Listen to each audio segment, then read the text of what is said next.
Video 11 covers comments and commenting and leaving meaningful comments. This is one of the most difficult parts of the judging process, so please listen carefully. When judging for a History Day contest, filling out the rubric marks is only half of your job.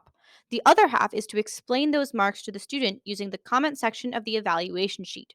Paper evaluations have two comment areas, while online evaluations have one comment box. Evaluation comments are one of the most impactful parts of the History Day process because they show students who may not be used to a rubric style grading or comments from outsiders what work they need to do and what they did well. There are three main goals of comments. First, you should support your decisions on the rubric sheet by providing details about the checkboxes you selected.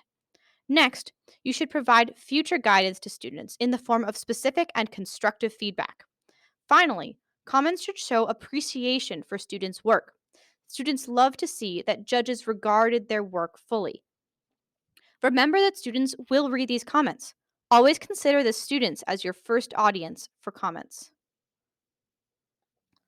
Good comments are clear and concise, constructive, and compassionate.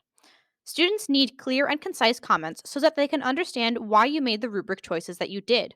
Remember that students at History Day are as young as 11 years old. Clarity is incredibly important. Constructive comments should have 2 to 3 direct examples of something that students can improve on. They often have less than a month to update their projects for the next level of competition. And for non advancers, giving direct examples helps them to improve future projects and see exactly where they could have done better. Compassionate comments take into consideration how challenging the History Day project is.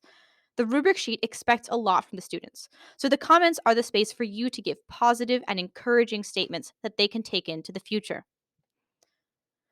Here are some examples of things to avoid. Vague and non specific comments do not help students understand where they succeeded or failed. Comments like, you need more sources, or great work, don't provide any information to students. Please do not comment directly on ability of the student's individual skill. These are all areas that can be improved. Often, students choose their categories because they're passionate about the media type.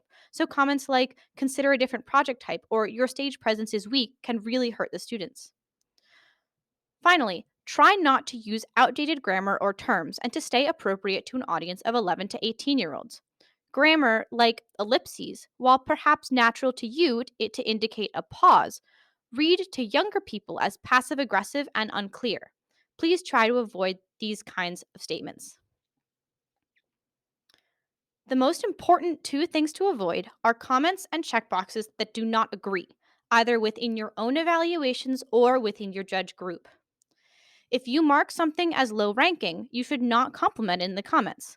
Likewise, your team's comments should also agree to a reasonable extent. For example, if you are judging performances, you and your teammate might disagree on the use of props. You think that the students had too many and it was distracting, and she thinks that the students were great. It is perfectly fine to disagree on this. However, when writing your comments, you should not simply put two conflicting statements on your sheets. This will confuse the students and delegitimize the judging process. What you can do is recognize what the root problem is. For example, your judge teammate could write, I thought your projects or props were great. However, try not to make too much noise while talking um, during your project. And you could write, while your props were impressive, I found it hard to concentrate on the speaker. These two comments take into account your difference in opinion while also explaining your views to the students. Here, we show some examples of comments and how to improve them. First is the vague comment. To guide the students, give them examples. Here, we suggest showing them where the sources are the weakest. While some projects may just need more sources overall, students will be able to understand why they need more sources and how it would have helped their project be better. This comment on the left is wordy and does not tell the student anything useful. Additionally, it reads as a commentary on the student's peers. Try focusing in on what the student actually did well. The corrected comment also uses words from the rubric sheet. The left comment is confusing at best. We're not really sure what it means. This shows the importance of a review and a rewrite before submitting your comments. Remember, You always want to be understood clearly by the student. This comment tries to help students find better sources, but it is confusing because the Library of Congress and the National Archives actually both host some videos on YouTube.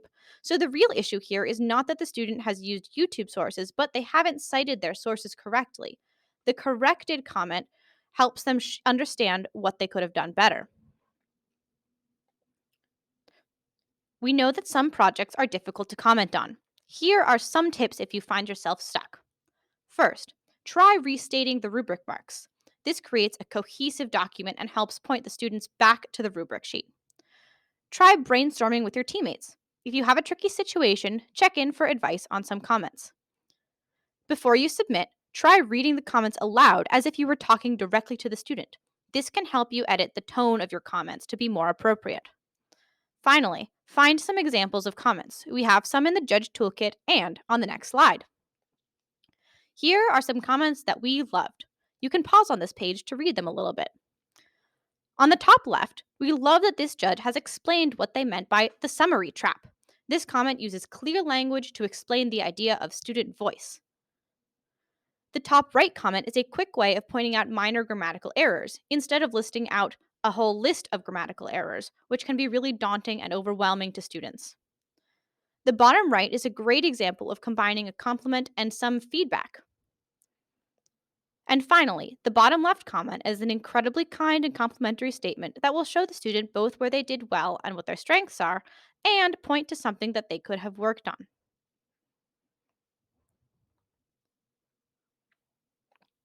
We hope that you will feel more prepared to judge after completing this video.